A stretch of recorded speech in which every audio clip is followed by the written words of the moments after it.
The cabin sits at 8,000 feet in the Colorado Rockies, its windows boarded, its doors triple-locked. Dr. Sarah Chen thought she'd escaped the Willowbrook Institute 3 years ago, taking their darkest secrets with her. She was wrong. The scratching starts at midnight. Not on the door, under it. Impossibly thin fingers, pale as bone, slide through the gap between wood and floor. They move like spider legs, feeling, searching, testing the locks from the inside. Sarah knows what they are. She helped create them. 12 generations ago, the Institute began breeding for a single trait, infiltration. What they achieved defied biology itself. These aren't just thin fingers, they're evolutionary weapons. And now the 12th generation has reached maturity. The children can slip their entire hands under doors, through keyholes, between window frames. They move through houses like ghosts, silent and unstoppable. Last week, they reached Senator Morrison in his panic room. Yesterday, they found the whistleblower hiding in witness protection. Tonight, they've found Sarah. But here's what the Institute never knew. Sarah didn't just study their subjects. She became one. What happens when the hunter becomes the hunted, and evolution itself turns into a weapon?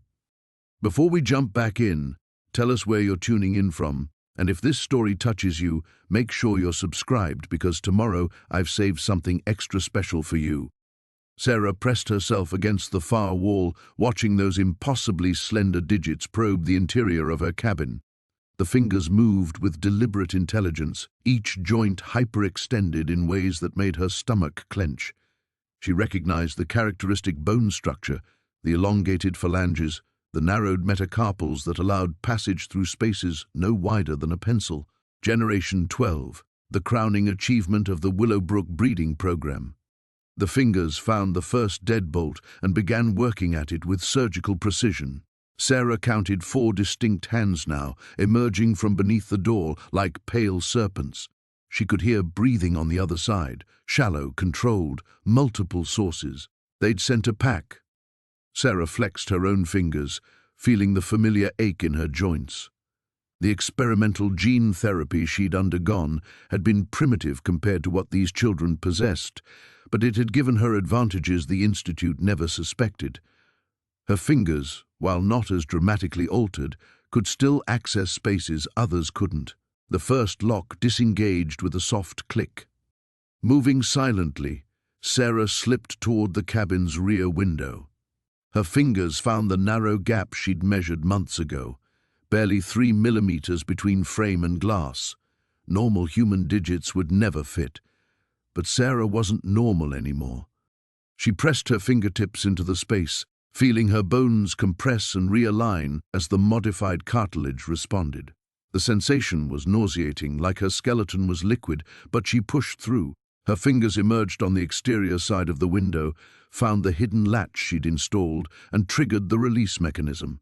Behind her, the second lock gave way. Sarah slithered through the window opening, her altered bone structure allowing impossible contortions. The Institute had taught her to move like this during the early trials, before they realized she was documenting everything, before they understood she was preparing for this exact scenario. The night air bit at her skin as she dropped to the snow-covered ground. Through the cabin's front window, she glimpsed shadows moving inside, tall, unnaturally thin silhouettes that barely seemed human. Generation 12 had been bred for more than just infiltration. Their entire skeletal structure was modified, creating beings that moved like living wire. Sarah activated the device in her jacket pocket. The electromagnetic pulse was localized, designed specifically to disrupt the neural implants she knew they carried. Every subject from Generation 8 onward had been fitted with tracking chips, but Sarah had discovered their vulnerability 3 years ago. The shadows in the cabin jerked and stumbled. She heard confused voices, young and frightened. The EMP had bought her minutes, nothing more. She ran through the trees, her modified joints allowing her to navigate the rocky terrain with inhuman agility. The Institute had created her as a prototype, a proof of concept, before they began the true breeding program. What they hadn't anticipated was her capacity for independent thought, or her ability to improve upon their work. Sarah's fingers found the hidden panel in a boulder 20 yards from the cabin. Inside was a radio transmitter and a case containing 12 syringes filled with translucent liquid. The compound she'd synthesized would reverse the genetic modifications, not permanently, but long enough to return the children to something approaching normal human anatomy. She'd been preparing for this confrontation since her escape, knowing the Institute would eventually track her down, but she'd also been preparing to save the children they'd created. These weren't monsters. They were victims of genetic manipulation, bred to be weapons they'd never chosen to become. The radio crackled to life. Sarah began transmitting on the frequency she'd discovered months ago, the one the children used to communicate with each other. She spoke in the modified language the Institute had taught them, offering them something they'd never been given: a choice. Behind her, shadows emerged from the cabin, moving through the trees with predatory grace. But now Sarah had their attention in a different way. The morning fog clung to Pine Ridge like a burial shroud, thick enough that Sarah Chen could barely see the rental car's hood as she navigated the serpentine mountain road. Her GPS had lost signal 20 minutes ago, leaving her with only the faded road signs and her investigative instincts to guide her toward what might be the story of her career or a complete waste of time. 3 families had vanished from this area in the past 18 months. Not moved away, not disappeared gradually, vanished. The local authorities had filed the reports with bureaucratic efficiency, but Sarah's contacts at the FBI suggested something far more disturbing was happening in these mountains. Children were involved somehow, though the details remained maddeningly vague. The fog began to lift as she climbed higher, revealing glimpses of the valley below. Pine Ridge appeared suddenly through the haze, a collection of weathered buildings that seemed to have grown from the mountain itself. The town looked frozen in time, as if the outside world had simply forgotten it existed. Sarah parked outside what appeared to be the only business still operating, a general store with paint peeling from its wooden facade. A bell chimed as she pushed open the door, and the elderly man behind the counter looked up with eyes that seemed too alert for his age. "Help you?" His voice carried the flat tone of someone who'd answered the same question too many times. "I'm Sarah Chen, journalist with the Seattle Tribune." She offered her press credentials, but he didn't glance at them. "I'm investigating some missing persons cases in the area." The man's expression didn't change, but she noticed his fingers tighten around the pencil he'd been using. A lot of folks get lost in these mountains. Easy to take a wrong turn. These weren't hikers. The Morrison family from Portland, the Delacroix couple from San Francisco, the Yamamoto family from... Don't know anything about that. The words came too quickly, too practiced. Sarah had interviewed enough reluctant sources to recognize fear when she saw it. "Is there somewhere I might be able to stay the night? A motel, bed and breakfast?" "Mrs. Holloway takes boarders sometimes. Blue house at the end of Maple Street." He turned back to his paperwork with deliberate finality. The blue house sat apart from the others, surrounded by a garden that must have been beautiful once, but now grew wild and overgrown. Sarah knocked on the door, noting how the sound seemed to be absorbed by the heavy silence that blanketed the town. The woman who answered was perhaps 60, with steel-grey hair pulled back severely and eyes that seemed to catalogue every detail of Sarah's appearance. "Mrs. Holloway, I was told you might have a room available. Depends on how long you're staying. Just a night or two. I'm researching local history." Something flickered across the woman's face, surprise perhaps, or calculation. "History. Well, we've got plenty of that." She stepped aside. "Come in." The interior was immaculate but felt wrong somehow, like a museum display of domestic life rather than an actual home. Family photographs covered the mantelpiece, but Sarah noticed they all seemed to be from decades past. No recent pictures, no signs of children or grandchildren. "You'll be in the upstairs room. $50 a night. Cash only." Mrs. Holloway led her up a staircase that didn't creak despite its obvious age. "Dinner's at 6 if you want it. Breakfast at 7. The room was sparse but clean, with a window that offered a view of the town's main street. Sarah watched Mrs. Holloway's reflection in the glass as the woman lingered in the doorway. "Local history," Mrs. Holloway said finally. "What kind of history interests you?" Sarah turned. "Family histories, mostly. Genealogical research. This area seems to have some very old bloodlines." The temperature in the room seemed to drop several degrees. Mrs. Holloway's face had gone completely blank, her earlier wariness replaced by something that made Sarah's reporter instincts scream warnings. "Yes," the woman said softly. "Very old bloodlines indeed. Some families have been here since the town was founded. 12 generations, some of them." She paused at the threshold. "Dinner's at 6. I'd recommend staying indoors after dark. The mountain can be dangerous at night." After Mrs. Holloway left, Sarah sat on the narrow bed and reviewed her notes. The missing families had all been vacationing in the area, all had children between the ages of 8 and 15, and all had vanished completely. No bodies, no trace, as if they'd simply ceased to exist. She opened her laptop and tried to connect to the internet, but found no available networks. Her cell phone showed no signal. The isolation was more complete than she'd expected, but that might work in her favor. Isolated communities often harbored secrets, and secrets were Sarah's specialty. As evening approached, she noticed something odd about the town below. No children played in the streets or yards. No bicycles leaned against porches. No playground equipment dotted the small parks. For a town with such deep generational roots, Pine Ridge seemed remarkably devoid of young life. The dinner bell chimed at exactly 6 o'clock. The sound of Maya's breathing filled the cramped space beneath the floorboards as she pressed her eye to the gap between the wooden slats. Above her, footsteps moved with deliberate slowness across the cabin floor, not the heavy boots of her father or the quick patter of her younger brother, but something else entirely, something that made the hair on her arms stand on end. She'd been hiding here for 3 hours, ever since the screaming started in the neighboring cabins. The sound had cut through the mountain air like glass, abruptly silencing the evening bird song. Her father had shoved her under the loose floorboard with practiced efficiency, his face grim with a knowledge she didn't yet possess. "Stay down, no matter what you hear," he'd whispered. "No matter what." Now she understood why. The footsteps stopped directly above her head.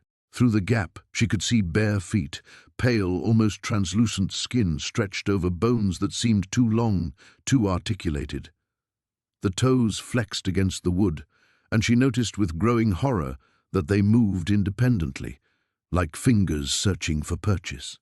Maya bit down on her knuckle to keep from gasping.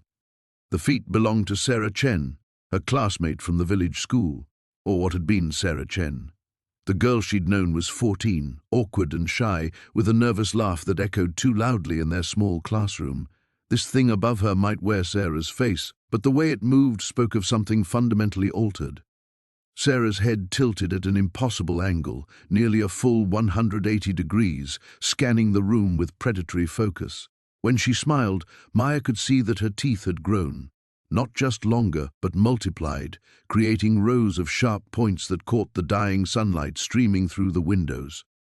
"I know you're here somewhere," Sarah said, her voice carrying an odd harmonic quality, as if multiple people were speaking in perfect unison. "We can smell the fear. It's so much sweeter when you try to hide." Maya's breath came in short, silent bursts. She remembered her grandmother's stories about the old families, the ones who'd settled these mountains 12 generations ago, stories she'd dismissed as folklore, meant to keep children from wandering too far into the wilderness. Tales of selective breeding, of genetic manipulation disguised as arranged marriages, of traits carefully cultivated and passed down through bloodlines. The transformation, her grandmother had whispered during their last conversation, always happened during adolescence. The changes would manifest slowly at first: enhanced reflexes, improved night vision, unusual flexibility. But then came the hunger, and with it, the physical alterations that marked the final stage. Sarah moved to the window, her elongated limbs flowing with liquid grace. "The others are securing the perimeter," she called out to someone Maya couldn't see. "No one leaves the valley tonight." Another voice answered from outside, Marcus Webb, the postmaster's son, though his words carried the same unsettling harmonic quality. "The adults are contained. We're moving to the final phase." Maya felt her blood turn to ice. The final phase. She thought of her father, who'd pushed her into this hiding spot with such urgency, her mother, who'd been visiting her sister in the next town and might be walking into this nightmare, her 10-year-old brother Tommy, who'd been at soccer practice when the screaming began. Sarah's head snapped toward the floor, those two bright eyes focusing with laser intensity on the exact spot where Maya lay hidden. For a moment, the girl's features flickered, a glimpse of the nervous teenager she'd once been, terror and confusion bleeding through the predatory mask. "Help me," Sarah mouthed silently, her lips moving without sound. Then the moment passed, and the thing wearing Sarah's face grinned with those rows of needle-sharp teeth. It dropped to its hands and knees with inhuman fluidity, pressing its ear to the floorboards. Maya's heart hammered so loudly she was certain it would give her away. She closed her eyes and tried to remember her father's emergency protocols, the ones he'd drilled into her since childhood, the hidden supply caches scattered throughout the mountains, the safe houses in distant towns, the code phrases that would identify trusted contacts. She'd always thought he was being paranoid, preparing for some abstract disaster that would never come. Now she realized he'd been preparing for this, for the day when the children of Millbrook would complete their generational transformation and turn on everyone else. Above her, Sarah began to laugh, a sound like breaking glass mixed with wind chimes. Ready or not, she sang in that terrible harmonic voice, "Here we come." The floorboard directly above Maya's head creaked ominously as Sarah applied pressure, testing its stability. Wood groaned and began to splinter. Maya gripped the small emergency knife her father had pressed into her hand, knowing it would be utterly useless against what Sarah had become.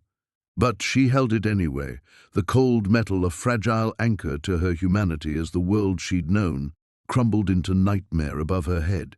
The floorboard cracked. The satellite feed crackled to life at 3:47 a.m., jerking Dr. Sarah Chen from her restless sleep in the CDC Mobile Command Unit. She'd been dreaming of children's laughter echoing through empty corridors, their voices somehow reaching her from impossible distances. The irony wasn't lost on her as she stumbled toward the communications array. "Dr. Chen, you need to see this." Marcus Webb, the lead surveillance technician, pointed at the thermal imaging display. "We've got movement in the restricted zone." Sarah rubbed her eyes and focused on the screen. Heat signatures moved through the forest surrounding Millbrook like fireflies in the darkness, dozens of small forms weaving between the trees with unnatural coordination. But what made her blood run cold wasn't their number or their synchronized movement. It was their speed. "That can't be right. Check the calibration. I've run diagnostics 3 times. The system's functioning perfectly." Webb's voice carried a tremor he was trying to suppress. "Dr. Chen, those signatures are moving at nearly 40 miles per hour through dense forest. In complete darkness, the children of Millbrook were hunting." Sarah grabbed her radio and switched to the frequency connecting her to the perimeter teams. "All units, report status immediately." Silence stretched across the airwaves like a held breath. Then, crackling through the static, "Unit 7, something's wrong here. The kids they're not where they're supposed to be. Explain." "We had visual confirmation of 12 subjects in the town square 2 hours ago. Now the square's empty, but we're hearing them. Voices calling to us from the forest. They know our names, Dr. Chen. They're calling us by name." The radio went dead. Sarah felt the familiar chill of scientific horror, that moment when data revealed something that shouldn't exist. She'd spent 15 years studying epidemics, tracking the spread of diseases that killed thousands. But this was different. This was evolution wearing the mask of children's faces. "Webb, patch me through to Atlanta, Priority Alpha." While he worked, Sarah studied the thermal readings. The heat signatures had arranged themselves in a perfect circle around the CDC perimeter, maintaining a distance of exactly 2 miles from the command post. Waiting. Atlanta's on the line. Director Morrison, we have a situation. The subjects have breached containment. That's impossible, Chen. We have a 10-mile perimeter with... Sir, respectfully, your perimeter assumptions were based on normal human capabilities. These children aren't normal. Sarah pulled up the genetic analysis they'd managed to conduct on tissue samples retrieved from the town's medical facility. The modifications run deeper than we initially thought. Enhanced neural pathways, altered muscle density, and something else. Something in their temporal lobe activity that we can't explain. What are you suggesting? I'm suggesting that 12 generations of selective breeding have created something beyond human. The families in Millbrook weren't just trying to enhance intelligence or physical abilities, they were working towards something specific, something that required complete isolation to perfect. A new voice crackled through the radio, young, clear, impossibly close despite the electronic distance.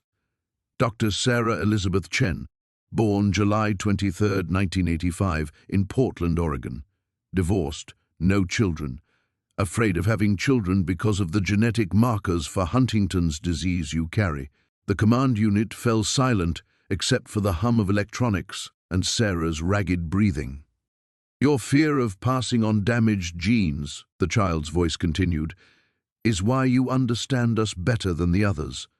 We are what you wished you could be, evolution without accident, improvement without compromise. Webb's hands shook as he traced the transmission source. It's impossible. The signal's coming from everywhere and nowhere. It's like the voices inside the radio waves themselves. Sarah keyed her microphone with trembling fingers. What do you want? To show you what we've become, to help you understand that this was never about creating monsters. We are the next step, Dr. Chen. We can reach anyone, anywhere, the moment we choose to. Physical distance means nothing. Barriers mean nothing. The only question is whether humanity is ready to take the step with us, or if you'll force us to take it alone. The thermal signatures on the screen began to move again, but this time they weren't spreading out.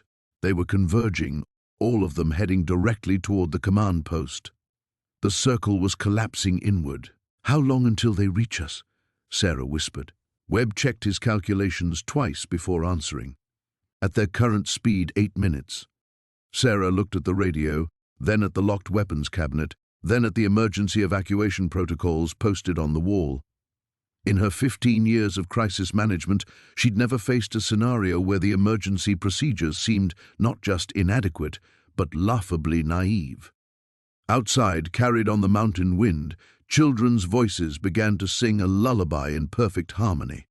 The sounds seemed to come from everywhere at once, growing closer with each note, regardless of what the instruments said about distance and time.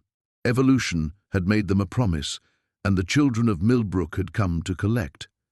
Sarah's hands shook as she pulled into the parking lot of the Millbrook Public Library, the manila envelope containing Dr. Henley's files burning like a coal in her passenger seat. The building looked impossibly normal, red brick, cheerful flower boxes, a banner advertising the summer reading program. Nothing suggested it would become ground zero for the most disturbing research she'd ever conducted. The librarian, Mrs. Chen, greeted her with the kind of smile reserved for regular patrons. Sarah had been coming here since childhood, researching everything from science fair projects to college applications. Today felt different. Today she was hunting monsters. I need to look at historical records, Sarah said, surprised by the steadiness of her own voice. Town records, birth certificates, anything going back to the 1800s. Mrs. Chen's eyebrows rose slightly. That's quite a project. Following up on some family genealogy? Sarah nodded, not trusting herself to elaborate. She followed the librarian to a basement room that smelled of old paper and preservative chemicals. Boxes lined metal shelves from floor to ceiling, each labeled with date ranges that stretched back to Millbrook's founding. She started with the census records from 1890, the year Dr. Henley's notes first mentioned the subject families. The handwritten entries were difficult to pass, but patterns emerged quickly. The Castellis, Kowalskis, and Blackwoods, three families that still lived in Millbrook today, had unusually large numbers of children. More disturbing was what happened to those children. Death records told a grim story. Child after child died in their first few years, causes listed as failure to thrive, wasting sickness, or simply unknown. But the surviving children, Sarah traced her finger along the faded ink, the survivors consistently lived longer than average, often into their 90s despite the harsh mountain conditions. She pulled out her phone and started taking pictures of the documents, building a database of names and dates. The pattern held across generations. High infant mortality, but the survivors showed remarkable longevity and, according to brief medical notes, unusual resistance to common diseases. A photograph tucked between census pages made her breath catch. The image was formal, posed in front of what looked like a medical facility. 12 adults stood in a neat row, their faces serious. At the bottom, someone had written, "Millbrook Genetics Project Participants, 1923. Sarah recognized some of the surnames immediately: Castelli, Kowalski, Blackwood. But there were others too, names she'd heard around town but never connected to the strange incidents plaguing Millbrook. She photographed the picture and continued digging. By 1930, the medical records became more detailed. A local doctor named Raymond Voss had taken meticulous notes about the gifted children of certain families. His handwriting was cramped but legible. Subject MK demonstrates unprecedented spatial reasoning abilities, can accurately describe contents of sealed containers and identify objects through solid barriers. Parents report child has always possessed this capability. Recommend continued observation. Subject TB shows remarkable empathetic responses, becomes physically ill when separated from family members by significant distances, claims to feel their emotional states regardless of location. Phenomenon appears genuine. Sarah's skin crawled as she read entry after entry. Dr. Voss had documented dozens of children with abilities that defied explanation. But unlike Dr. Henley's clinical detachment, Voss wrote with growing excitement. He wasn't just observing these children, he was encouraging their development. The most chilling entries came from the late 1930s. Breeding programs showing exceptional results. Third-generation subjects demonstrate capabilities far beyond their grandparents. MK's daughter can perceive through barriers up to 3 miles away. TB's son reports emotional connections extending across state lines. The enhanced neural pathways appear to strengthen with each generation. Note: several subjects report disturbing dreams. Shared imagery suggests some form of unconscious communication between families. Will monitor for signs of collective consciousness development. Sarah's phone buzzed. A text from her mother. "Where are you? Dinner's ready." She glanced at her watch and startled. She'd been reading for over 4 hours. The basement felt different now. Smaller, more oppressive. Shadows seemed to gather in the corners despite the fluorescent lighting. As she packed up the files, one last document caught her attention. A newspaper clipping from 1962, yellowed and brittle. The headline read, "Local doctor missing after fire destroys research facility." The brief article described how Dr. Voss had vanished the same night his laboratory burned down. Authorities found no trace of his research, though neighbors reported seeing families from around town visiting the building in the hours before the fire. Sarah stared at the clipping, pieces clicking into place. The families hadn't just participated in the experiments, they'd eventually taken control of them. When Dr. Voss outlived his usefulness, they'd eliminated him and claimed his work. She photographed everything and headed for the exit, her mind racing. 12 generations of selective breeding had created something unprecedented, but Dr. Henley's notes suggested the process was accelerating. Whatever these families had unleashed was growing stronger, and now they knew she was watching them. The laboratory beneath the town hall stretched deeper than Marcus had imagined possible. Emergency lighting cast everything in hellish red, and their footsteps echoed off concrete walls lined with decades of documentation. Dr. Sarah Chen moved ahead of him with the confidence of someone who had walked these corridors countless times, while Marcus fought the urge to turn back with every step. The breeding program began in 1891, Sarah said, her voice barely above a whisper. A group of scientists and wealthy industrialists who believed they could accelerate human evolution through selective breeding. They chose this location specifically, isolated, defensible, with natural barriers that would keep their subjects contained. Marcus ran his fingers along the wall, feeling the rough concrete. Subjects? Families, 12 bloodlines, chosen for specific genetic markers that the founders believed could be enhanced over generations. Sarah stopped at a heavy metal door, pulling out an old brass key. What they created exceeded their wildest expectations and their worst fears. The door opened into a vast archive. Filing cabinets stretched from floor to ceiling, and glass display cases contained yellowed photographs and preserved specimens that Marcus didn't want to examine too closely. Sarah moved to a specific cabinet and withdrew a thick folder. Generation 1 showed minimal enhancement, she said, opening the file to reveal daguerreotypes of stern-faced Victorian families, improved reflexes, slightly enhanced sensory perception. The researchers were encouraged but impatient. She flipped through pages of handwritten notes and crude charts. By Generation 3, the children could sense things beyond normal human capability. They knew when someone was watching them from a mile away. They could feel the presence of specific individuals across vast distances. Marcus studied a photograph from what appeared to be the 1920s. A group of children stood in front of the town school, their eyes seeming to track his movement even in the static image.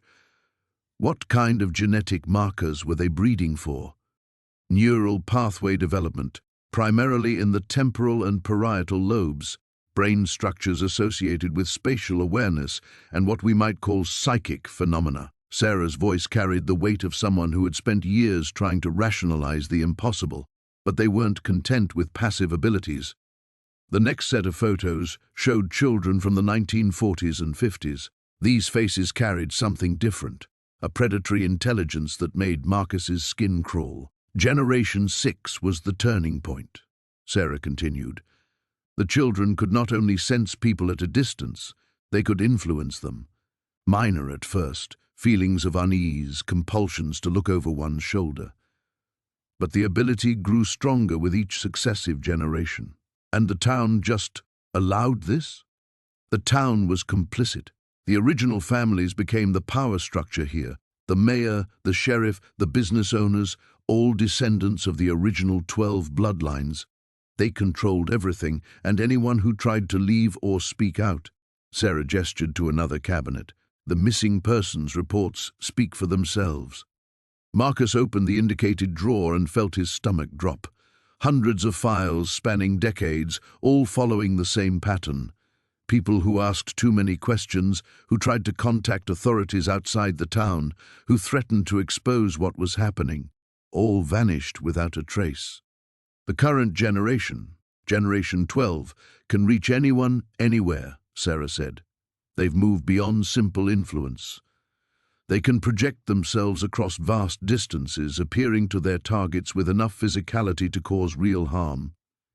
The teenagers you encountered today represent the culmination of over a century of genetic manipulation. How do you know all this? Sarah's expression darkened. Because my grandmother was one of the original researchers. She documented everything, kept meticulous records, believing that someday the scientific community would herald their achievements. Instead, she spent her final years trying to find a way to undo what they had created. She led him to a final display case containing a leather-bound journal. This contains her last research. She discovered that the enhanced abilities came with a price, severe neurological instability. The children of Generation 10 and 11 suffered from violent seizures, psychotic episodes, and early death. Most didn't survive to reproduce. But some did. 3 bloodlines remained viable. Their children, The current generation are more powerful than anything that came before, but they're also more unstable. My grandmother believed they wouldn't live past their 20s, that their enhanced neural pathways would eventually burn themselves out. Marcus stared at the journal, trying to process the implications. So we wait for them to die. That was the theory. But something's changed in the last few months. The seizures have stopped. The instability appears to be resolving itself. Sarah's voice carried a note of terror that made Marcus's blood freeze. I think they're evolving again, and I think they're preparing for something much larger than hunting individual targets. The lights flickered and both of them froze. In the distance, they could hear something moving through the corridors above, footsteps that seemed to come from multiple directions at once. They know we're here, Sarah whispered. The static from Dr. Chen's radio crackled through the abandoned research station as Marcus pressed his back against the concrete wall, counting his remaining ammunition. 12 bullets. Sarah huddled beside him, clutching the hard drive containing the breeding records they'd barely managed to extract from the facility's servers. They're not coming through the doors anymore, she whispered, her eyes fixed on the ceiling where scratching sounds had been growing steadily louder for the past hour. Marcus nodded grimly. The children had stopped their frontal assault 20 minutes ago, which meant they were adapting their strategy. Again. Every encounter taught them something new about their prey's behavior, and they learned frighteningly fast. The scratching stopped. In the sudden silence, Marcus could hear his own heartbeat thundering in his ears. Sarah's breathing came in short, controlled bursts as she fought to stay calm. The emergency lighting cast long shadows across the room, creating a dozen hiding places where something small and deadly could be waiting. A ventilation grate across the room shifted almost imperceptibly. Marcus raised his weapon, but forced himself to wait. The first rule of hunting the hunters was patience. They wanted him to waste ammunition on shadows and false alarms. He'd seen what happened to the research team that had panicked in the cafeteria, their bodies arranged in grotesque patterns that suggested the children viewed killing as both art and science. The grate fell to the floor with a metallic clang that echoed through the chamber. Nothing emerged from the opening. Sarah gripped his arm, her nails digging through his jacket. She'd spotted something he'd missed, a small hole in the wall near the floor, barely large enough for a child to squeeze through. The concrete around its edges looked freshly carved, as if tiny fingers had worn through solid stone. How is that possible? Sarah breathed. Marcus remembered the bone density measurements from the medical files they'd recovered. The children's skeletal structure had been altered beyond recognition. Their bones were nearly 3 times denser than normal human bone, giving them strength that defied their apparent age and size. Their fingertips had developed specialized ridges that could grip any surface, no matter how smooth. But it was their neurological development that truly terrified him. A child's giggle drifted from somewhere above them, impossibly high in the ceiling cavity. The sound bounced off the walls, making it impossible to pinpoint its source. Marcus had read the psychological profiles. The children retained their capacity for play, but their games now involved stalking and cornering prey with methodical precision. Dr. Chen mentioned a secondary exit, Sarah whispered, consulting the facility map on her phone. Through the laboratory wing. Marcus shook his head. They'll be expecting that. They've been herding us toward the lab since we arrived. The realization hit him like ice water. Every blocked corridor, every mysteriously unlocked door, every path that had seemed like salvation, it had all been orchestrated. The children weren't just hunting them, they were conducting an experiment, testing human responses under stress, measuring their prey's problem-solving abilities, just like their parents had tested them for 12 generations. A soft thud came from the ventilation shaft directly overhead, then another. Small bodies moving through the ductwork with the fluid grace of natural predators. Marcus counted at least 4 distinct sounds, but there could be more. The children had learned to move in coordinated groups, communicating through subsonic frequencies that human ears couldn't detect. Sarah pulled up another file on the hard drive. Listen to this, she whispered urgently. Generation 12 shows unprecedented development in cranial capacity, Average IQ measurements exceed. A child dropped from the ceiling 20 feet away, landing in a perfect crouch without making a sound. It appeared to be no more than 8 years old, with pale skin and dark eyes that reflected the emergency lighting like a nocturnal animal's. It tilted its head, studying them with scientific curiosity. Marcus kept his weapon trained on the small figure, while Sarah continued reading. Sensory perception enhanced beyond normal human ranges. Tactical reasoning capabilities suggesting accelerated cognitive evolution. The child smiled, revealing teeth that had been deliberately sharpened to points. 2 more children emerged from other hiding places, moving with the coordinated precision of a pack. They didn't rush forward for an immediate attack. Instead, they began slowly circling, cutting off potential escape routes while maintaining careful distance from Marcus's gun. They'd learned to respect firearms, but they'd also learned to be patient. The breeding program wasn't about creating better humans, Sarah said, her voice tight with growing horror as she read deeper into the files. It was about replacing them entirely. The lead child opened its mouth and released a sound, not quite a whistle, not quite a hum, that seemed to vibrate through the concrete walls. Marcus felt the frequency in his bones, a resonance that made his vision blur slightly.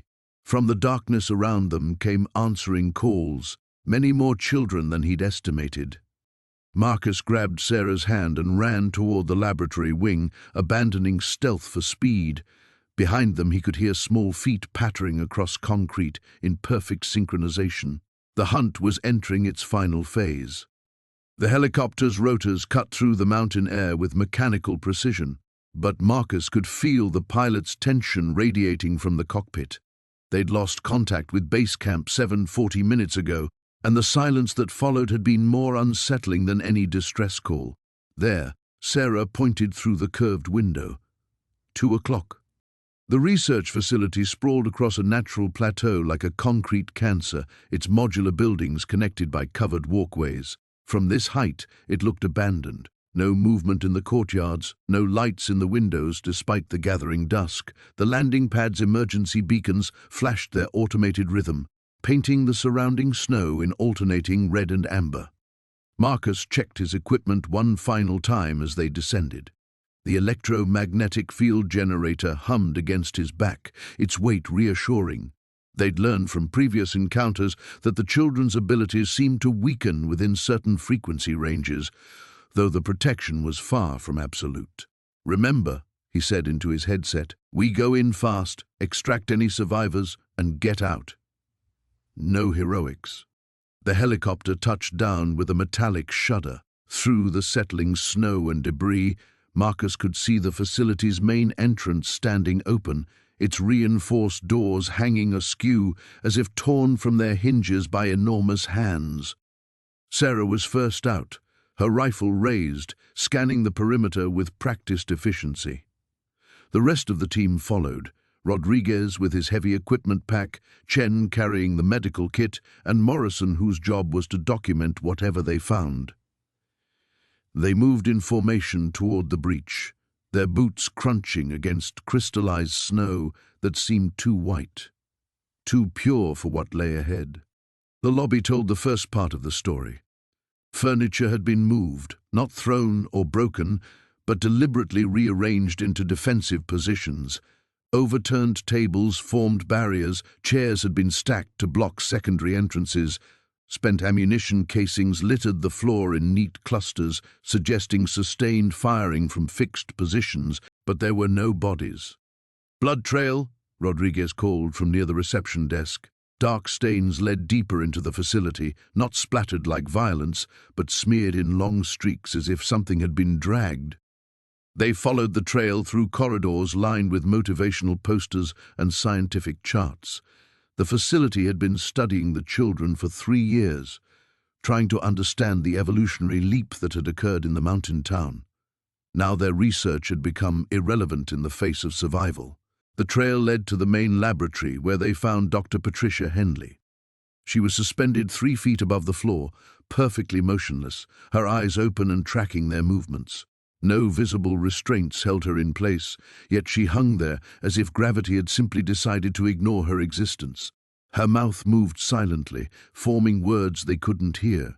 "Jesus Christ," Morrison whispered, raising his camera. "Don't," Marcus warned. "Not yet." He approached Dr. Henley slowly, noting how her clothes hung naturally despite her impossible position. Her eyes followed him, urgent and afraid, but her body remained frozen in its aerial prison. "Can you speak?" he asked. Her mouth moved more frantically, but no sound emerged. Then, gradually, as if someone was slowly turning up a radio's volume, her voice began to materialize. "Can't hold them much longer," she gasped. "They're learning, adapting faster than we predicted." "Where are the others?" Sarah demanded. "Gone. They took them during the night. Just reached through the walls and took them." Dr. Henley's voice grew stronger, more desperate. "The children aren't just telekinetic. They're rewriting the rules of physics around them, creating pockets where normal laws don't apply." Marcus felt the temperature drop perceptibly. His breath began to fog, and the electromagnetic generator on his back started humming more loudly, its frequency shifting into an almost musical tone. "We need to leave," Chen said. "Now." "The research," Dr. Henley pleaded. "Third sublevel, Vault 7. Everything we learned about stopping them. Don't let it be for nothing." The lights went out. Emergency power kicked in a moment later, bathing everything in hellish red. But in that brief darkness, Marcus had seen something that made his blood freeze. Shadows that moved independently of their sources. Dark shapes flowing along the walls like liquid mercury. "They're here," he whispered. The facility's public address system crackled to life, but instead of an adult voice, they heard the sound of children singing, a nursery rhyme, perfectly harmonized, coming from speakers throughout the building. The melody was familiar, comforting even, but the words had been changed into something that spoke of hungry darkness and the spaces between spaces. Dr. Henley began to scream as invisible forces pulled her higher toward the ceiling. Her body stretched impossibly, elongating like taffy, yet somehow remaining whole. The children were demonstrating their power, showing what they could do to human flesh when they chose to be creative. Marcus grabbed his team and ran for the exit, leaving Dr. Henley's screams echoing behind them. But as they reached the lobby, they discovered the entrance had vanished, replaced by solid concrete as if it had never existed at all. The static from Marcus's radio had stopped 3 hours ago. Sarah crouched behind the overturned ranger station desk, her breathing shallow as she strained to hear any sound from outside. The silence was worse than screaming. At least screaming meant the children were still hunting normally, using their voices to coordinate attacks. This silence meant they were close. Her hand trembled as she checked her phone again. No signal. The cell tower had been their first target, she realized now. Not random teenage vandalism, but strategic thinking that made her stomach clench with dread. These weren't ordinary children driven mad by some toxin or virus. They were something else entirely. The notebook she'd found in Dr. Henley's abandoned office lay open beside her, its pages filled with decades of meticulous record-keeping. Breeding charts, genetic markers, success rates measured in something called projection distance and sensory bridging efficiency. The clinical language made it sound like livestock improvement, but the photographs told a different story. Children's eyes that reflected light like mirrors. MRI scans showing abnormal neural pathway development. And at the bottom of one page, a single line that made her blood freeze, Generation 12 shows unprecedented abilities. Recommend immediate containment protocols. Generation 12. The current generation. A soft scraping sound from the roof made her look up. Something was moving across the metal sheeting with deliberate slowness, testing each step. Sarah pressed herself deeper into the shadows, knowing it was futile. If what she'd read was true, hiding was pointless. They didn't need to see you to find you. The scraping stopped directly overhead. In the sudden silence, she heard her own heartbeat pounding in her ears. Then another sound, faint, rhythmic, like breathing but not quite. She tilted her head, trying to place it, when she realized the truth that sent ice through her veins. The sound was coming from inside her own head. She clamped her hands over her ears, but it made no difference. The breathing wasn't auditory. It was something else, something that bypassed her ears entirely and whispered directly into her consciousness. She could feel the presence now, a foreign awareness probing at the edges of her thoughts like fingers testing a locked door. The notebook had mentioned this, sensory bridging, the ability to project consciousness across distance, to slip into another person's perceptions. What had started as enhanced empathy in the early generations had evolved into something far more invasive. The children could reach inside your mind and make you feel what they wanted you to feel. The breathing in her head grew stronger, and with it came images that weren't her own. A bird's-eye view of the ranger station, thermal signatures glowing red and orange against the cool blue of the building's structure. Her own shape, huddled behind the desk, as visible as if she was standing in broad daylight. She wasn't hiding from them.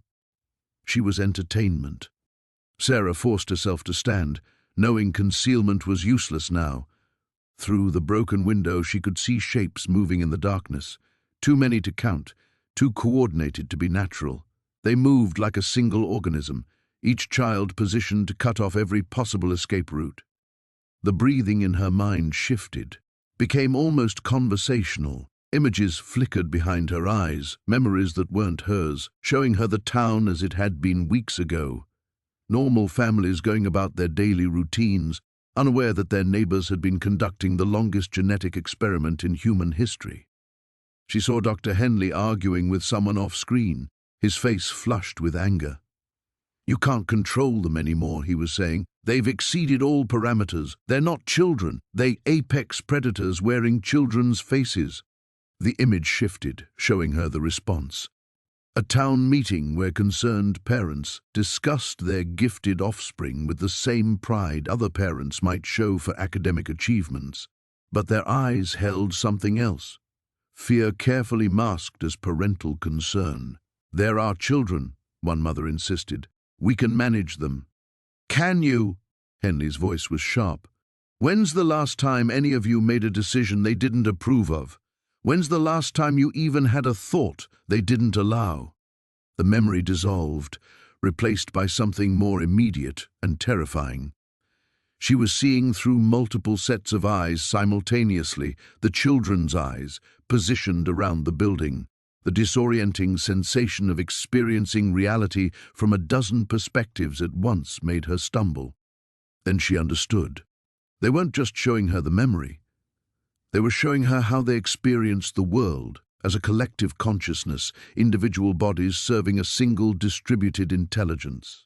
The front door opened with a gentle creak. "Miss Sarah?" The voice was Emily's, sweet and innocent as always. "We know you're scared. We don't want to hurt you." Sarah backed toward the rear exit, but even as she moved, she could feel them tracking her progress through her own senses. They were inside her head now, passengers in her perception. "We just want to talk," Emily continued, her footsteps soft on the wooden floor, "about the future, about what comes next." The static from Sarah's radio crackled through the abandoned ranger station as Marcus pressed his back against the cold concrete wall. 3 days had passed since they'd fled deeper into the mountains, and the children's voices still echoed in his dreams, not spoken words, but something far worse. Whispers that bypassed his ears entirely and planted themselves directly into his consciousness. "They're not following our tracks anymore," Sarah whispered, adjusting the frequency dial. "They don't need to." Marcus nodded grimly. The realization had hit them both yesterday when they'd watched from a cliff top as the pale figures moved through the forest below with purpose that had nothing to do with hunting or tracking. The children, if they could still be called children, were simply walking in straight lines toward their quarry, guided by something beyond the 5 senses. Dr. Elena Vasquez's journal lay open between them, its pages filled with 12 generations of meticulous breeding records. Marcus had read the entries so many times the words felt burned into his retinas. Generation 7, Subject 15 demonstrates consistent telepathic contact at distances exceeding 2 miles. Recommend pairing with Subject 23 for enhanced cranial development. Listen to this, Sarah said, her finger tracing a passage near the journal's end. Generation 12 final notes. The enhancement has exceeded all projections. Current subjects maintain permanent psychic connection regardless of distance. Traditional concepts of privacy, individual thought, and mental autonomy no longer apply. We have created a true collective consciousness, but the children are beginning to resist our guidance. Dr. Thorne believes we can still control the outcome, but I fear we have fundamentally altered what it means to be human. A sound outside made them both freeze, not footsteps, but something like wind chimes made of bone. Marcus peered through the grimy window and saw them. 7 figures standing motionless in the clearing, their oversized heads tilted at identical angles. Their eyes, milky white and pupilless, seemed to look everywhere and nowhere at once. "We know you're reading about us," came the voice, though none of the children's mouths moved. The words formed directly in Marcus's mind, with the casual intimacy of his own thoughts. Dr. Vasquez was wrong about one thing. We don't resist guidance.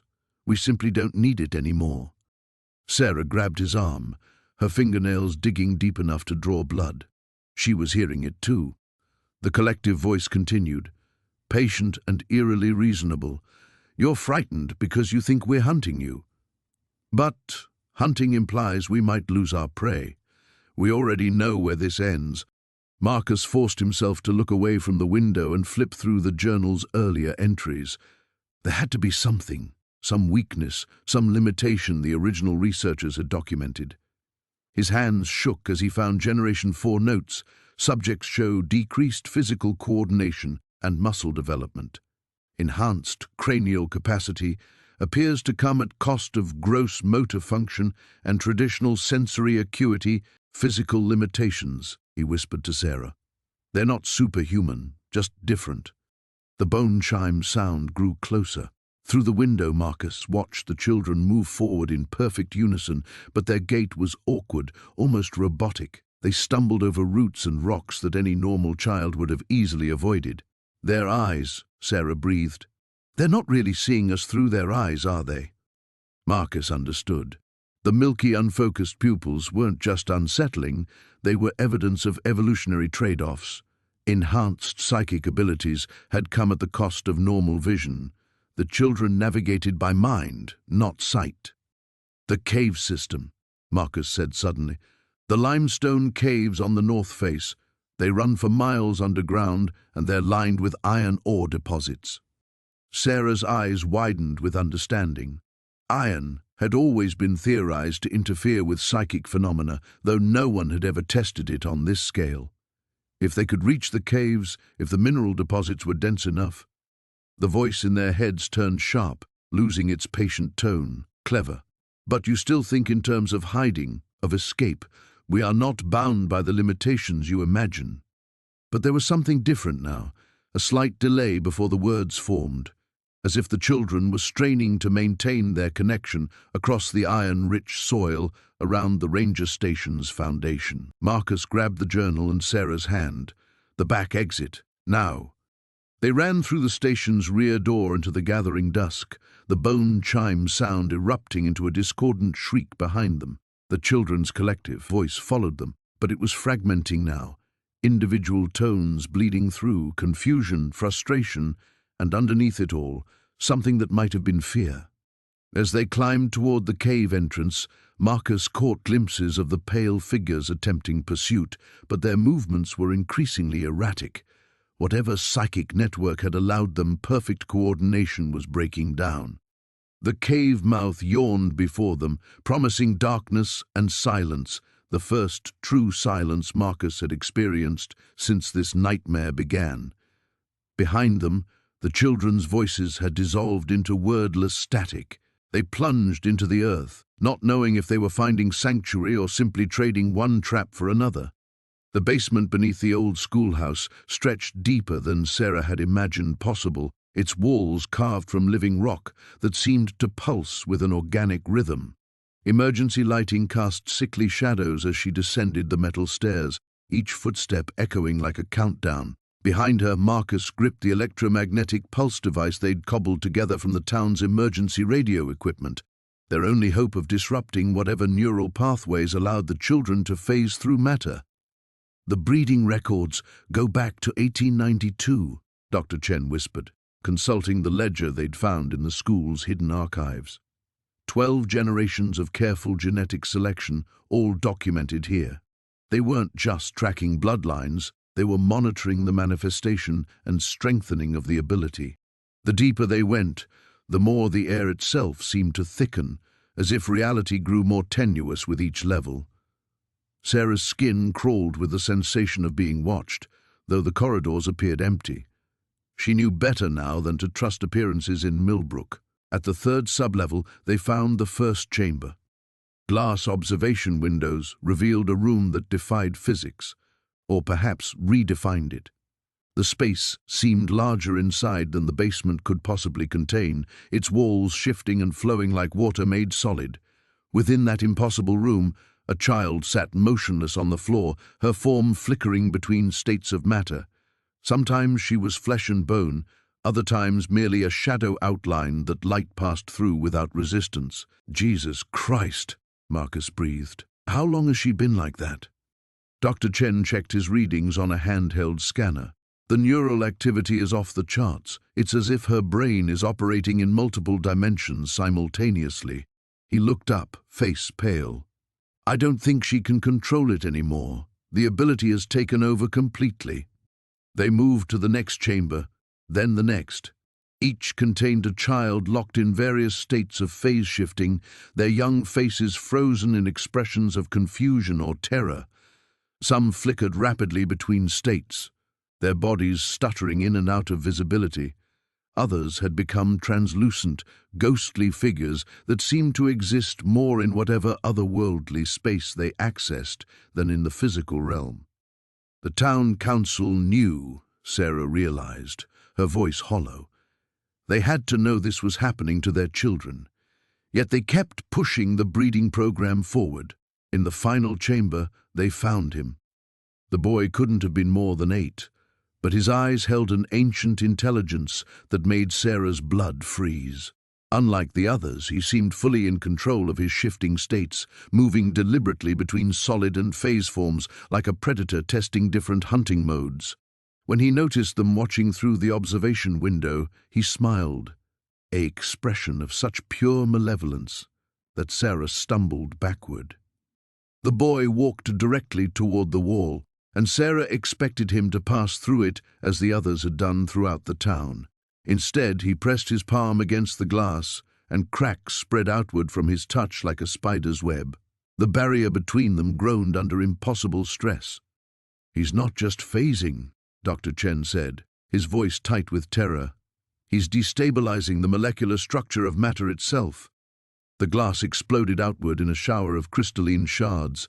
The boy stepped through the opening, his form solidifying with each step until he stood before them as real and physical as any normal child, except for his eyes, which held depths that seemed to stretch into infinity. "You shouldn't have come here," he said, his voice carrying harmonics that resonated in Sarah's bones.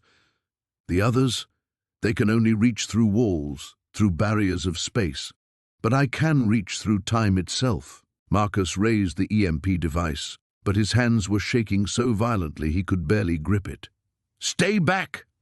The boy tilted his head, studying them with predatory interest. "Do you know what we see when we phase? The space between spaces, where all possibilities exist simultaneously. Your device won't work. I've already been to the moment when you try to use it." He took another step forward, and Sarah felt reality warp around him like heated glass. The air itself became thick and viscous, making breathing difficult. Through the distortion, she could see other versions of themselves, futures where they died in this basement, pasts where they never came to Willowbrook at all, presents where the boy's abilities had already consumed them.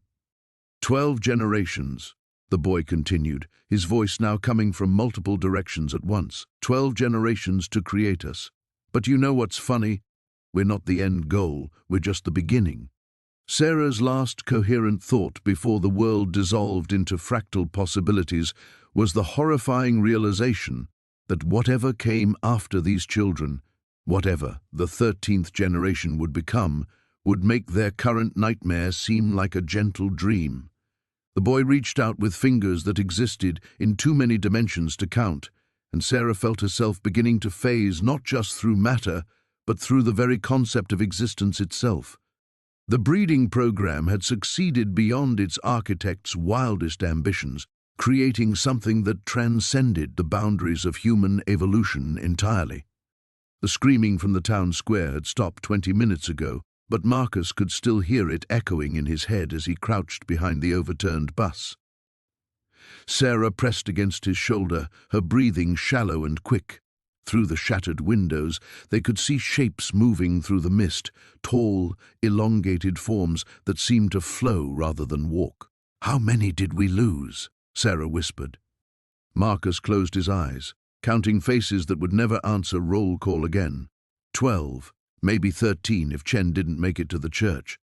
The CDC team that had arrived 3 days ago was now reduced to a handful of survivors. Dr. Reeves, their lead geneticist, had been the first to go. Marcus had watched through his binoculars as something that might have once been human stretched its arm across an impossible distance and plucked her from the roof of the municipal building. Her screams had lasted only seconds. A soft scratching sound made them both freeze. Something was moving along the side of the bus, testing the metal with what sounded like claws. Marcus gripped his rifle tighter, though bullets had proven largely useless. You couldn't shoot what you couldn't pin down, and these things moved like liquid shadow when they wanted to. "The data," Sarah breathed, so quietly he almost missed it. "We have to get the data out." She was right. The laptop in her backpack contained everything they'd learned about Millbrook's dark secret. 12 generations of selective breeding, carefully documented in birth records and medical files they'd salvaged from the abandoned clinic. The townspeople hadn't just been experimenting with human evolution, they'd been succeeding. The scratching moved overhead. Whatever was up there had found purchase on the bus's roof. Marcus could see the metal bending inward where something heavy was pressing down. In the dim light filtering through the mist, dark fluid began to drip through a crack in the ceiling. Sarah grabbed his arm. "The storm drain, 30 yards to our left." Marcus shook his head. "We'll never make it. They'll see us the moment we move. They already know we're here." She pointed upward just as a long, pale appendage wormed its way through the crack above them. It moved with deliberate purpose, questing back and forth like a blind snake. "That's not random hunting behavior. They're playing with us." The appendage suddenly went rigid.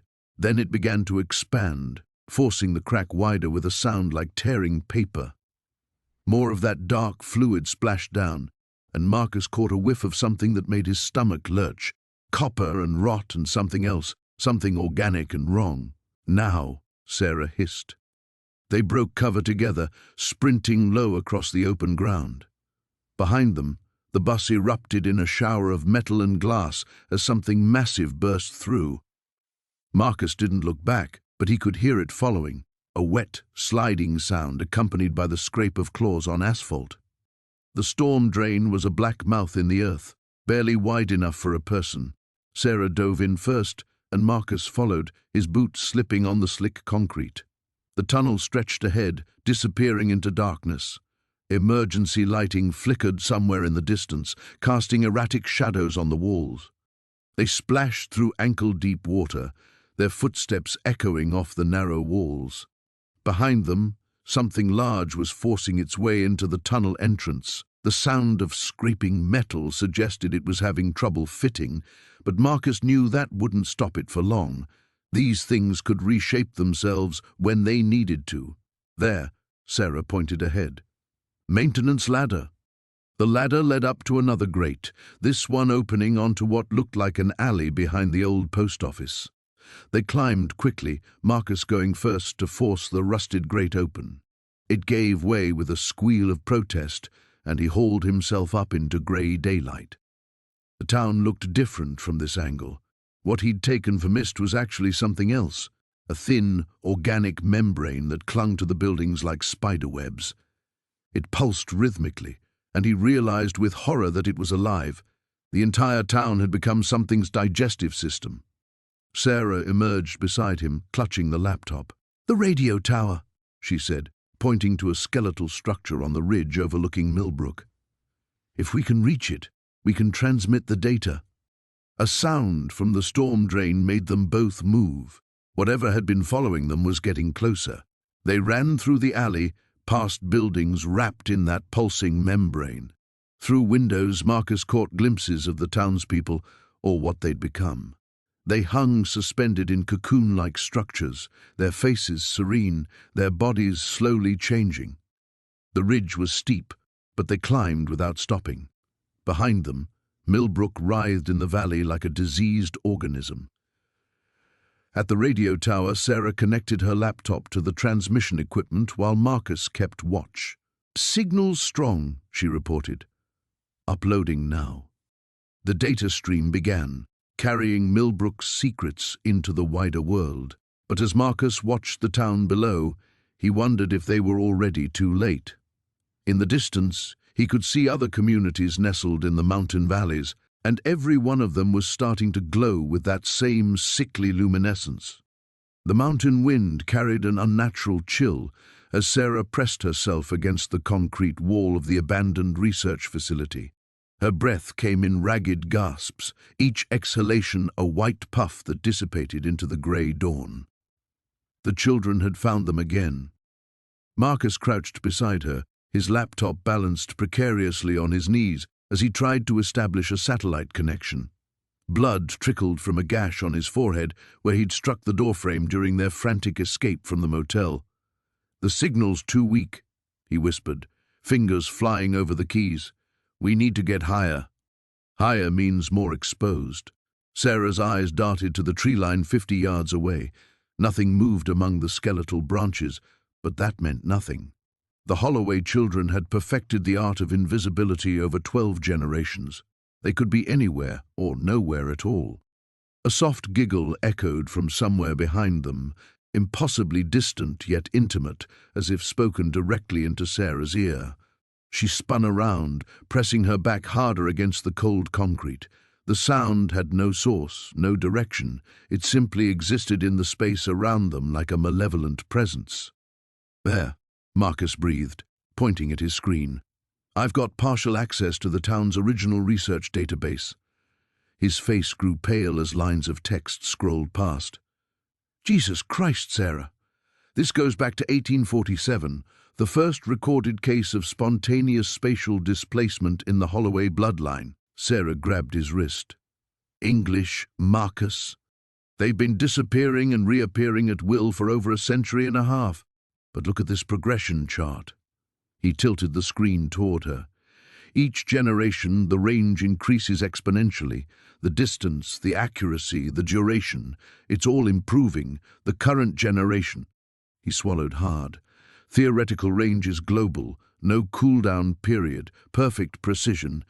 The implications hit Sarah like a physical blow. That's why they kept us contained to the town for so long. They were testing their limits. And now they know they don't have any. A shadow detached itself from the research facility's entrance, 20 feet to their left. Emma Holloway stood there, her pale blue dress fluttering in the mountain breeze.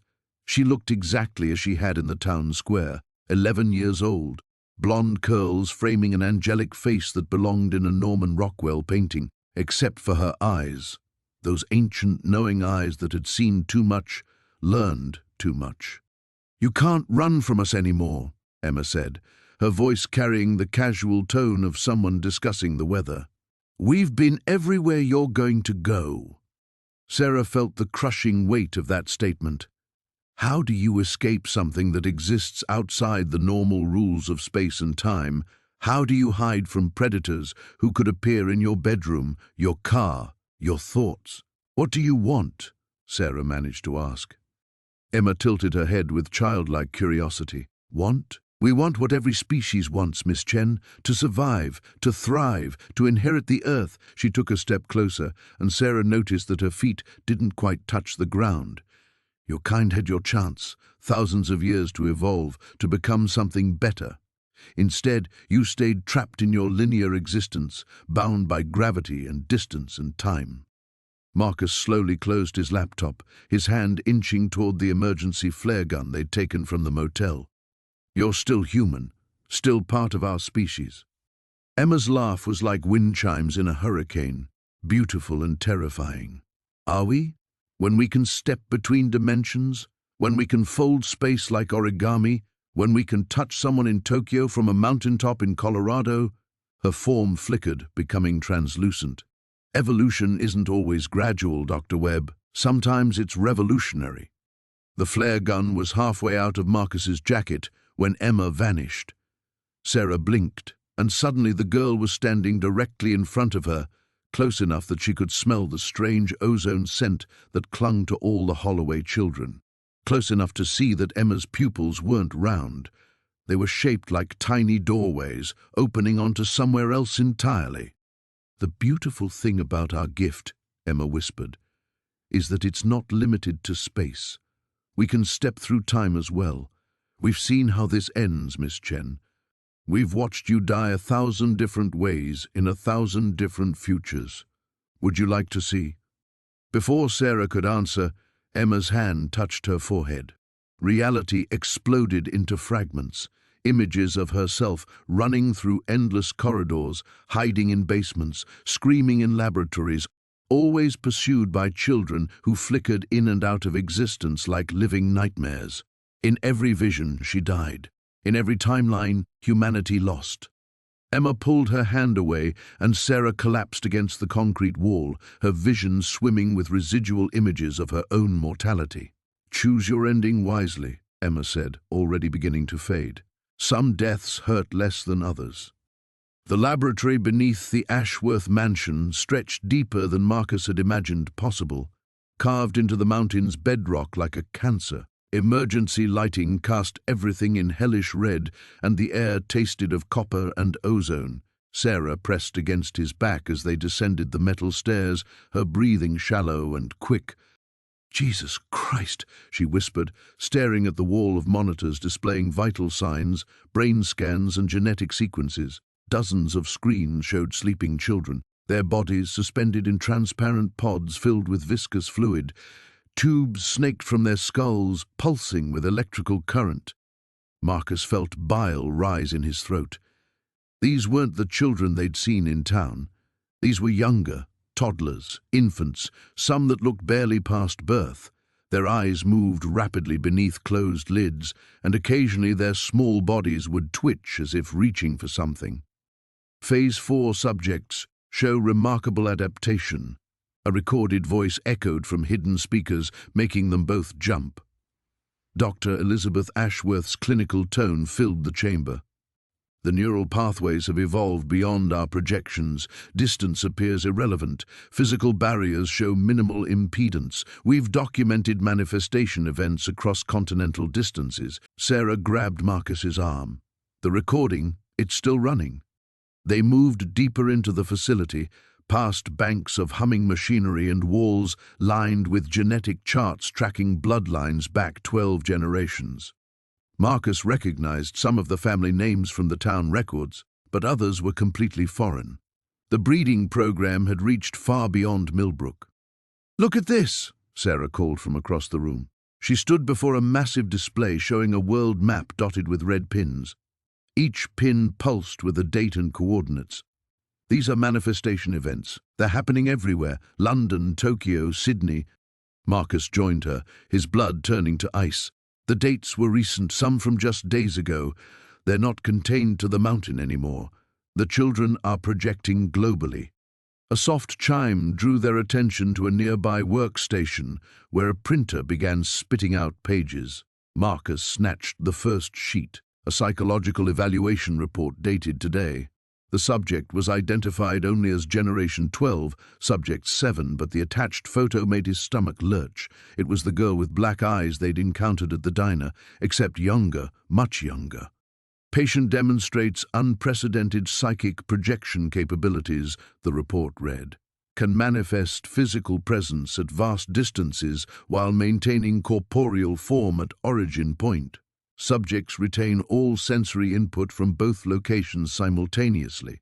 Neural activity suggests they experience multiple realities as equally valid. Sarah read over his shoulder. Multiple realities? They're existing in several places at once? Another page emerged from the printer, this one showing brain scans with massive enlargements in the parietal and temporal lobes. The neural tissue looked almost crystalline, shot through with structures that resembled circuitry more than biology. "We have to destroy this place," Marcus said. But even as he spoke, the temperature in the room began dropping rapidly. Their breath misted, and frost started forming on the metal surfaces. They weren't alone anymore. The children materialized slowly, like photographs developing in chemical baths. First shadows, then translucent outlines, finally solid forms that radiated cold. Marcus counted at least a dozen, ranging from toddlers to teenagers, all with those same depthless black eyes. They stood perfectly still, watching. "You shouldn't be here," said the girl from the diner, her voice echoing strangely, as if coming from multiple directions. "Father doesn't like visitors in his workshop." "Your father is dead," Sarah managed, though her voice shook. "Death is just another place to be," the girl replied, tilting her head. "We're in many places now. The boundaries don't matter anymore." Marcus noticed something that made his skin crawl.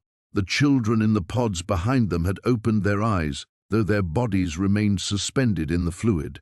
They were somehow watching through the eyes of their manifested selves, controlling multiple bodies across impossible distances. "The breeding program," he said, understanding flooding through him. "It wasn't just about psychic abilities. You're networked, connected." The girl smiled, an expression devoid of warmth. "We are becoming something new, something better. The limitations of single existence are so primitive." "The process is accelerating," the girl continued conversationally. "Soon we won't need the machines at all. We won't need these bodies. We'll be everywhere, everywhen." Sarah screamed as blood began trickling from her nose. The psychic assault was intensifying, and Marcus could feel his own sanity beginning to fray at the edges. Through the red haze of pain, he saw the emergency shutdown panel near the main generator. If he could reach it, maybe he could disrupt whatever was keeping the children connected to their pod-bound bodies. Maybe he could sever the network, at least temporarily. But first, he had to survive the next 30 seconds of having his mind torn apart by humanity's evolutionary successors. The screaming started at 3:47 a.m. Sarah jolted awake in the reinforced bunker, her heart hammering against her ribs.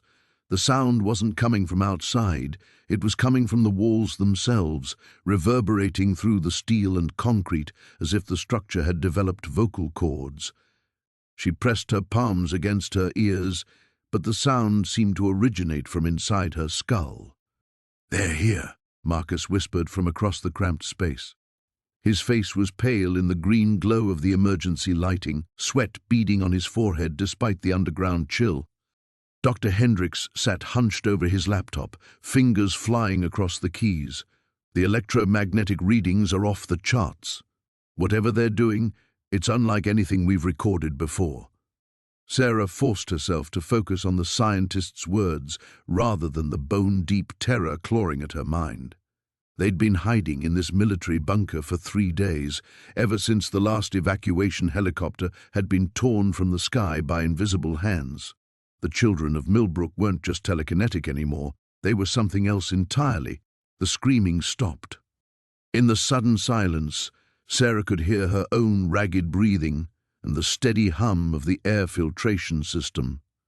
She looked at the blast door, its multiple locks and reinforced steel suddenly seeming as fragile as paper. "The breeding program," Hendricks muttered, scrolling through files on his screen. 12 generations of selective genetic manipulation. They weren't just enhancing telekinetic abilities, they were creating a new form of consciousness. "What do you mean?" Marcus asked, though his voice suggested he didn't really want to know. The neural scans from the earlier subjects show massive development in the posterior parietal cortex and the precuneus, areas associated with spatial awareness and self-consciousness. But these new readings, he shook his head, it's as if they're operating on a different dimensional plane. The lights flickered. Sarah felt something shift in the air around them, a pressure change that made her ears pop. The temperature dropped 10 degrees in seconds, their breath forming small clouds in the suddenly frigid air. "They're testing the barriers," Hendricks said, his voice barely audible, probing for weaknesses. A child's laughter echoed through the bunker, sweet and innocent and absolutely terrifying. Sarah recognized the voice. Emma Morrison, 8 years old, gap-toothed smile, pigtails that bounced when she ran. Sarah had taught her in Sunday school just 6 months ago, before the truth about Millbrook had been revealed. "Miss Sarah?" Emma's voice seemed to come from everywhere at once. "Why are you hiding from us? We just want to play." The blast door groaned, not from outside pressure, but as if the metal itself was being twisted at a molecular level. Sarah watched in horror as the reinforced steel began to bend inward, warping like heated plastic.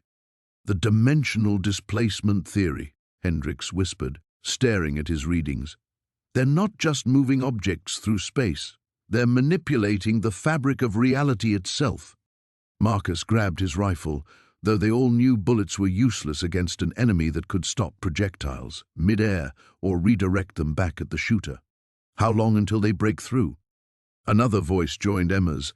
Tommy Chen, 10 years old, always raised his hand first in class. "We've been waiting so long, Miss Sarah. Waiting for someone to understand what we've become." The walls began to pulse like a heartbeat. Sarah closed her eyes, trying to remember these children as they had been. Normal kids with scraped knees and homework troubles and fears of monsters under their beds. But that innocence had been stripped away, layer by layer, as their abilities manifested. The town had celebrated each new development, each increase in power, never considering the psychological cost. "They're still children," she said suddenly. "Traumatized, isolated, turned into weapons by their own families. Children who can reach through dimensions to kill us," Marcus replied grimly. "No," Sarah stood, surprising herself with her steadiness. "Children who are scared and alone and don't understand what they've become." The pulsing in the walls intensified. Cracks appeared in the concrete, spreading like spider webs across the surfaces. Through the fissures, Sarah could see something impossible, glimpses of other spaces, other realities, as if the children were folding space around them. "Sarah, what are you doing?" Hendricks asked as she approached the warping blast door. "What I should have done weeks ago." She placed her palm against the twisted metal, feeling the otherworldly energy crackling through it. "Emma, Tommy, it's Miss Sarah. I know you're frightened. I know you don't understand what's happening to you." The voices fell silent. "But this isn't the way. Hurting people won't make the fear go away. It won't make you feel normal again." The blast door shuddered once more, then slowly began to return to its original shape. The laboratory beneath Millbrook stretched deeper than Sarah had imagined, carved from living rock like some vast catacomb. Emergency lighting cast everything in hellish red, and the silence felt wrong, too complete, as if the mountain itself held its breath. Behind them, the elevator shaft groaned under the weight of approaching footsteps. The children were coming. "This way," Marcus whispered, leading them past rows of observation chambers. Most stood empty, their reinforced glass doors hanging open like dead mouths. But some still held occupants, earlier generations of the experiment, Sarah realized with horror. Adults with elongated limbs and eyes that tracked their movement despite the subjects appearing unconscious. Failed prototypes suspended in amber-colored fluid. Elena pressed close to Sarah's side, her small hand ice cold. "I can feel them," she whispered. "They're angry, so angry." The footsteps in the shaft grew louder. Not footsteps. The rhythmic scraping of bodies moving in ways that defied physics, flowing down surfaces like liquid death. Sarah's skin crawled as she remembered how effortlessly the children had moved through solid matter, their forms shifting between states of being. The central chamber, Marcus said, pointing to a heavy door marked with biohazard symbols. Everything started there. If there's a way to stop this. The lights went out. In the absolute darkness, Sarah heard Elena's sharp intake of breath, felt the girl's grip tighten on her hand. Then came another sound, a whisper of movement that seemed to come from everywhere at once. The children had found them. Emergency lighting flickered back on, revealing a nightmare. They stood in a circle around Sarah's group, 12 children ranging in age from perhaps 8 to 16. Their faces were serene, almost angelic, but their eyes held depths that belonged to no human child. When they moved, reality seemed to bend around them, space folding like origami. "Elena," said the eldest, a girl whose blonde hair floated as if she were underwater. "You don't belong with them. Come home." Elena stepped forward before Sarah could stop her. "Home? You killed my mother. You killed everyone." "We freed them," another child said, this one a boy whose form flickered between solid and translucent. "Just as we'll free the world. No more barriers, no more limitations. Humans will become what they were always meant to be. Monsters," Marcus spat. "You're creating monsters." The children's laughter was like breaking glass. The blonde girl raised her hand, and Sarah felt reality shift around them. The walls began to breathe, expanding and contracting like the inside of some vast lung. The floor rippled like water. "We're not creating anything," the girl said. "We're simply removing the illusion of separation. Matter, energy, space, time, all artificial constructs. Barriers that keep humanity trapped in linear existence." Sarah understood with dawning horror. This wasn't just about evolution or genetic manipulation. The children weren't just able to phase through matter, they existed partially outside normal space-time. The experiments had somehow given them access to dimensions beyond human perception. "The quantum field," she breathed. "You're manipulating quantum fields." The blonde girl smiled, revealing teeth that gleamed like stars. "Your physics are so limited. You think in terms of particles and waves when reality is far more fluid. We exist in all states simultaneously until we choose to collapse into your narrow spectrum of perception." Elena stepped between Sarah and the other children. "I won't let you hurt them." "You can't stop us," the flickering boy said. "You're one of us whether you accept it or not. The blood calls to blood." But as Elena raised her own hands, Sarah saw something the other children didn't expect. Elena's form didn't just phase between solid and translucent. It began to split, creating multiple versions of herself, each one slightly out of phase with the others. The other children stepped back, genuine surprise flickering across their faces. "Impossible," the blonde girl whispered. "You're only first generation. You shouldn't be able to—" Elena's multiple forms moved in perfect synchronization, each one striking a different child simultaneously. The laboratory erupted in chaos as reality warped and twisted around them. Sarah felt herself being pulled in multiple directions at once, her consciousness fragmenting across parallel possibilities. Elena's many selves began to converge, their combined will forcing the other children back into singular existence. For a brief instant, they were trapped in normal space-time, vulnerable as any human child. Marcus activated the device. A pulse of energy spread outward, and Sarah felt reality snap back into focus with painful intensity. The children screamed, not in pain but in rage, as their multidimensional abilities were temporarily severed. "Run!" Elena shouted, her form solid once more. "It won't hold them long!" They sprinted toward the central chamber as behind them, the children's screams grew inhuman. The mountain itself began to shake. The emergency broadcast cut through the static on every frequency, a desperate voice crackling across the airwaves from what remained of NORAD. "All civilian and military personnel, the containment has failed. Repeat, containment has failed.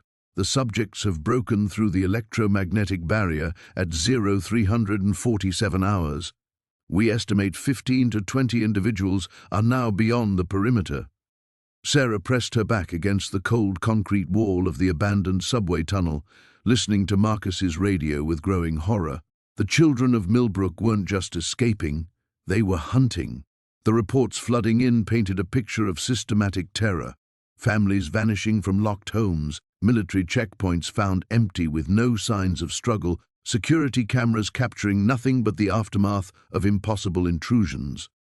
"They're moving in a pattern," Marcus whispered, studying the map spread across his lap by flashlight. Red pins marked each incident, creating a spiral that radiated outward from the mountain town. Not random, they're following something. Dr. Chen's breathing had grown labored in the past hour, her face pale and drawn. The medication was wearing off, and whatever the children had done to her during her captivity was reasserting itself. "They're following the bloodlines," she gasped. "The families who left Millbrook over the decades, the ones who got out before the breeding program reached completion." Sarah felt ice form in her stomach. My grandmother. The trait exists in diluted form in those who left, like a genetic beacon.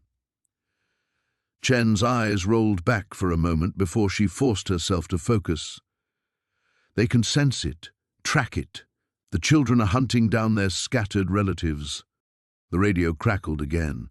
This time it was a different voice, younger, terrified. "This is Lieutenant Hayes, 82nd Airborne. We've lost contact with Bravo team, found their gear scattered across a rooftop in downtown Denver, but no bodies, no blood. Sir, there's no way anyone could have accessed that position. It's 40 stories up, no windows, no roof access." The stairwell was locked from the inside. Marcus cursed under his breath. "Denver! That's 300 miles from Millbrook." "Distance means nothing to them now," Chen said. "The final generation. They've transcended physical limitations entirely. They exist partially in normal space and partially in somewhere else. The space between moments, between thoughts." A new sound echoed through the tunnel. Footsteps, but wrong somehow. Too light, too quick, coming from multiple directions at once. Sarah grabbed Marcus's arm, feeling his muscles tense beneath her fingers. They'd been discovered. The flashlight beam revealed nothing in either direction, just empty rails disappearing into darkness. But the sounds continued, growing closer. Not footsteps now, but something like whispers, like wind through leaves that spelled out words in a language that predated human speech. "They've found us," Chen whispered. "I'm sorry. I led them here. The connection they forged with me, I thought the medication was blocking it, but they were just waiting." The air itself began to change, taking on the quality of thick glass. Sarah felt pressure building in her ears, her chest. Reality was bending around them like heated metal, the tunnel walls wavering as if seen through water. A child's laughter echoed from everywhere and nowhere. "Run," Marcus said, but his voice sounded distant, distorted. When Sarah looked at him, his edges seemed blurred, as if he were being erased. "Sarah, run now." But there was nowhere to go. The tunnel stretched infinitely in both directions, the familiar concrete giving way to impossible geometries. The darkness ahead held stars that shouldn't exist, and when Sarah turned back, the path they'd taken had become a vast chasm filled with reaching shadows. A figure materialized in front of them, a girl of perhaps 12, wearing a simple dress that might have been white once. Her face was beautiful and terrible, with eyes that held the depth of black holes. She tilted her head at an angle no human neck should achieve. "Hello, cousin," the girl said to Sarah, her voice harmonizing with itself in impossible ways. "Grandmother Margaret sends her regards. She's been waiting so long to see you again." Sarah's mind reeled. Her grandmother had died when she was 5, but the memories came flooding back now. Stories about the special town in the mountains, about children who could do wonderful, terrible things, about why they'd had to leave, why they could never go back. "You remember now," the girl continued, stepping closer without seeming to move. "The blood remembers what the mind forgets. You carry the gift, just sleeping, just waiting. We've come to wake it up." The pressure in the air increased until Sarah felt like her bones might shatter. Chen collapsed entirely, her body convulsing as something fundamental about her existence was rewritten. Marcus raised his weapon, but his hand passed through the trigger like smoke. "Don't be afraid," the girl whispered, reaching out with fingers that existed in too many dimensions at once. "Soon you'll understand. Soon you'll see why we're the future, why humanity needs to evolve or perish." The breeding program was just the beginning. The abandoned research facility carved into Mount Harrow's face looked like a wound in the stone, bleeding darkness into the dawn. Sarah Chen pressed herself against the cold rock wall, watching the last of the children disappear into the depths. Their movements were wrong, too fluid, too quick, as if they existed partially outside normal space. 12 generations, she whispered into her radio. 12 generations of breeding for quantum consciousness. Agent Martinez's voice crackled back through static. "The military's 30 minutes out. Can you wait?" Sarah looked at the facility entrance, then at her watch. Around the world, similar children were manifesting simultaneously. London, Tokyo, Sydney. The breeding program hadn't been limited to this one mountain town. It was global. 30 minutes is too long. She shouldered her pack and approached the entrance. The metal doors stood open, revealing a corridor that seemed to stretch impossibly deep. Her footsteps echoed strangely, each sound fractured into multiple overlapping reverberations. The walls were lined with photographs, generation after generation of families, children arranged by age and ability. The earliest pictures showed normal kids playing normal games, but as the years progressed, the images became disturbing. Children standing in rooms they couldn't possibly have accessed, multiple exposures of the same child in different locations within a single frame. And finally, the recent ones, empty photographs with only shadows and light distortions where children should have been. Sarah found Dr. Evelyn Marsh in the central laboratory, surrounded by quantum field generators and consciousness mapping equipment. The elderly scientist sat calmly at her desk as if she'd been waiting. "Agent Chen, I wondered when you'd find us." "It's over, Dr. Marsh. We know about the breeding program, about what you've created." Marsh smiled, her eyes reflecting the strange shimmer Sarah had seen in all the children. "Created? My dear, we didn't create anything. We simply removed the barriers that evolution had placed on human consciousness. The ability was always there, locked away in unused neural pathways. Around them, the facility hummed with energy. Quantum field readings on nearby monitors spiked and fluctuated in patterns that hurt to look at. "Where are they?" Sarah demanded. "Everywhere. Nowhere. They exist in quantum superposition now, present in all possible locations simultaneously until observation collapses their wave function. It's beautiful, really. The next step in human evolution." Sarah felt a chill as shadows moved wrong in her peripheral vision. "They're killing people. Growing pains," Marsh said dismissively. "Every evolutionary leap requires sacrifice. The dinosaurs didn't willingly make room for mammals." A child's laughter echoed from impossible directions. Sarah spun, weapon drawn, but found only empty air. When she turned back, Marsh was gone. "Dr. Marsh!" The lights began flickering in sequence, creating strobing patterns that made Sarah's vision blur. In the intermittent darkness between flashes, she caught glimpses of small figures moving through the laboratory. Not quite there, not quite not there. Her radio erupted with panicked voices from around the globe. The manifestations were accelerating. Traditional containment was impossible when the subjects existed outside conventional space-time. Sarah reached the central console where Marsh's research data scrolled across multiple screens. 12 generations of genetic manipulation, consciousness expansion experiments, quantum field exposure, all leading to this moment. Children who could step between possibilities like walking through doorways. "You can't stop us." The voice came from directly behind her, but when Sarah whirled around, she found only a 12-year-old girl flickering in and out of existence like a failing hologram. "We're not just in this reality anymore," the girl continued, her form solidifying. We're in all the realities where we could be.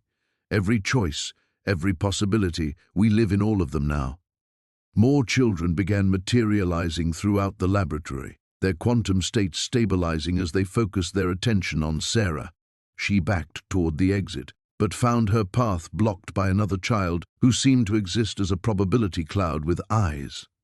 "Your species had its chance," the first girl said, "but you're limited to linear existence, single timeline, single possibility. We are infinite." Sarah's hand found the emergency demolition charges in her pack, her last resort if the facility couldn't be secured. "You're still human, still children." "We're human," the girl corrected. "We're children. Now we're something new, something better." The quantum field generators began resonating in harmony, their combined output creating reality distortions visible to the naked eye. Sarah realized this wasn't just a laboratory, it was an amplification device, broadcasting the children's quantum signatures worldwide, enabling others like them to manifest simultaneously across the globe. She armed the charges without hesitation. 30 seconds, she announced, her voice steady despite the impossible beings surrounding her. The children smiled in unison, their forms beginning to fade. "Doesn't matter, we're already everywhere else." The mountain erupted in light, but Sarah knew it was already too late. In cities worldwide, children who shouldn't exist were stepping out of shadows, reaching for tomorrow with hands that belonged to infinite todays.